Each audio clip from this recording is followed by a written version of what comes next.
சமைச்சாச்சா? பசிக்குது. இந்த போட்ட இந்த சோறை போடத்தானே போறேன். வாங்குங்க. எல்லாருக்கும் ஞாயிற்றுக்கிழமை காலை இல்லை மதிய வணக்கத்தை தெரிவிச்சுக்கிறேன். மதியம் ஆயிடுச்சு. எல்லாருக்கும் பசிக்குதான், வயிறு கர கர கரான்னு தான். அதை இதை பேசாம குடு குடுன்னு இன்னைக்கு என்ன சாப்பாடுன்னு பார்த்துருவோம். ஓடியாங்க சாப்பாடை பார்ப்போம். அப்படி கொடுத்தா ஓயாம கையில் எடுக்கும்போது கட்டாயிரும். இங்கே வருங்க, நம்ம வீட்டில் வெள்ளைச்சோறு, இதே வெள்ளைச்சோறு. அதுக்கப்புறம் பார்த்துக்கோங்க, இது ரசம் வச்சு பார்த்தா முறைச்ச மணிக்கு இருக்குது. முறைச்சது நம்ம முறைச்சாப்பிலே இருக்குது. அதை நல்லா கலக்கமாக காட்டு. மக்களை முறைக்கக்கூடாது, நம்ம சகோதரியை. இதே நம்ம ரசம். அதுக்கப்புறம் பார்த்துக்கோங்க, சிக்கனை அப்படியே கிரேவியாக வச்சுருக்கேன். ரொம்ப குழம்பெல்லாம் வைக்கலை. சிக்கனை கிரேவியாக வச்சுருக்கேன். ரொம்ப சந்தோஷம். எல்லாருக்கும் சோறை போட்டு கொடுக்குறேன். இந்த வருங்க, உங்கள்கிட்ட ஒரு விஷயம் பேசணும். இங்கே வருங்க, நல்லபடியாக இதை பார்த்துக்கிட்டு லைக்கு சப்ஸ்கிரைப் பண்ணுங்க. நல்லபடியாக எனக்கு ஆதரவு கொடுங்க. ஆதரவு கொடுக்குற நீங்கள் எல்லோரும் நல்ல மனசு கொண்டவுங்க.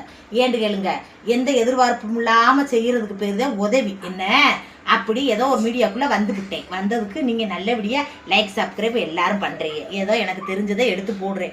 ஏதோ எங்கள் வீட்டில் நடக்கிற சின்ன சின்ன விஷயங்களை, நல்ல விஷயங்களா கெட்ட விஷயங்களா எனக்கு தெரியாது. எதையோ ஒன்றை சொல்கிறேன். அது நல்ல விஷயமா போகுதா கெட்ட விஷயமா போகுதான்னு பார்க்குற உங்களுக்கு தான் தெரியும்.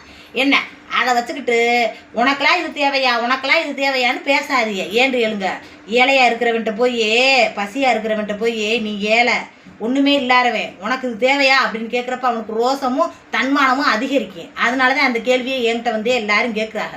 உனக்கு இது தேவையா, இப்படி சம்பாரிச்சு கொடுத்துட்றேன்னு எல்லாரும் கேட்குறாங்க. உண்மையிலேயே என் மனசு ரொம்ப ரொம்ப வருத்தப்படுது. அப்படி செய்யாதீங்க.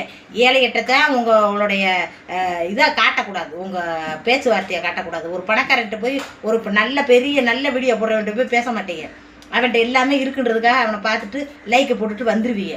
ஒரு ஏழை எளியவளை ஒரு சோறாக்கி குழம்பாக்கி ஏதோ ஒரு கூட்டு குடும்பமாக நடத்துறவர்கிட்ட போய் இதாக்குண்டு ஏதோ மனசு கஷ்டப்படும்படி பேசுவீங்க. ஏன்டா அவன்கிட்ட தான் தன்மானமும் ரோசமும் அதிகமாக இருக்குன்றது தெரியும்.